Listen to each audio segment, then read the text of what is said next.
ଦକ୍ଷିଣ ଓଡ଼ିଶାରେ ଯେଉଁ ପ୍ରକାର ଭାବରେ ରେଳବାଇର ବିକାଶ ହେବା କଥା ସେଟା ହେଇପାରି ନାହିଁ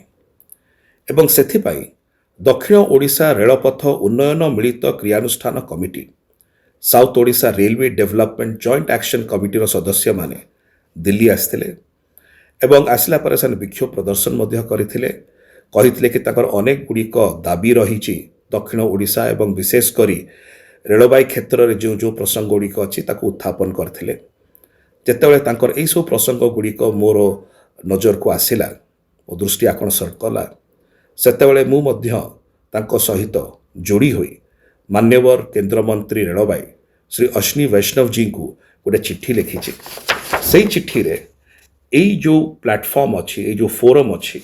ସେଇ ଫୋରମ୍ର ସଦସ୍ୟମାନେ ଯାହା ଯାହା ଇସ୍ୟୁଜ୍ ରେଜ୍ କରିଥିଲେ ସେଟାକୁ ମଧ୍ୟ ସେଥିରେ ରଖିଛି ଯଥା ଯେଉଁ ରେଲୱେ ଲାଇନ୍ ଗୁଡ଼ିକର ପର୍ଯ୍ୟନ୍ତ ଆପ୍ରୁଭାଲ୍ ହେଇନାହିଁ ସାଙ୍କସନ୍ ହେଇନାହିଁ ବୋଲି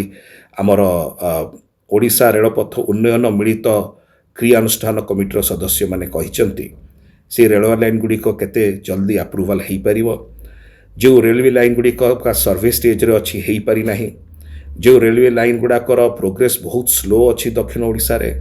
ନ୍ୟାସନାଲ୍ ଇନଫ୍ରାଷ୍ଟ୍ରକ୍ଚର ଇନିସିଏଟିଭ୍ରେ ସାମିଲ କରିବାର ଆବଶ୍ୟକତା ରହିଛି ବ୍ରହ୍ମପୁର ରେଲୱେ ଷ୍ଟେସନ ଅପଗ୍ରେଡେସନ୍ ରହିଛି କୋଚିଂ ଡିପୋ ଗୋଳନ୍ତରାରେ ରହିଛି ଏସବୁର ପ୍ରସଙ୍ଗ ଗୁଡ଼ିକ ବହୁତ ସୁନ୍ଦର ଭାବରେ ଆମର ଦକ୍ଷିଣ ଓଡ଼ିଶା ରେଳପଥ ଉନ୍ନୟନ ମିଳିତ କ୍ରିୟାନୁଷ୍ଠାନ committee south Odisha railway development joint action କମିଟିର ସଦସ୍ୟମାନେ ସୁଦୂର ଦିଲ୍ଲୀ ଆସି ସେମାନେ ଯେଉଁ ପ୍ରକାର ଭାବରେ ବିକ୍ଷୋଭ ପ୍ରଦର୍ଶନ କରି ଦାବିଗୁଡ଼ିକ ରଖିଛନ୍ତି ଏହା ଏକ ସ୍ୱାଗତଯୋଗ୍ୟ ବିଷୟ ଏବଂ ତାଙ୍କର ଏହି ଦାବିଗୁଡ଼ିକ ସହିତ ମୁଁ ନିଜକୁ ସଂଲଗ୍ନ କରି ଏହି ଚିଠିଟି ଲେଖିଛି ଇମେଲ୍ ପଠାଇଛି ମାନ୍ୟବର କେନ୍ଦ୍ରମନ୍ତ୍ରୀ ଶ୍ରୀ ଅଶ୍ୱିନୀ ବୈଷ୍ଣବଜୀଙ୍କୁ ମୁଁ ଆଶା କରୁଛି ମାନ୍ୟବର କେନ୍ଦ୍ରମନ୍ତ୍ରୀ ୟା ଉପରେ ଦୃଢ଼ କାର୍ଯ୍ୟାନୁଷ୍ଠାନ ଗ୍ରହଣ କରିବେ ଏବଂ ଯେଉଁ କ୍ରିୟାନୁଷ୍ଠାନ କମିଟିର ଯେଉଁ ସବୁ ଡିମାଣ୍ଡ ଗୁଡ଼ିକ ଅଛି ତାକୁ ଗୁରୁତ୍ୱ ସହିତ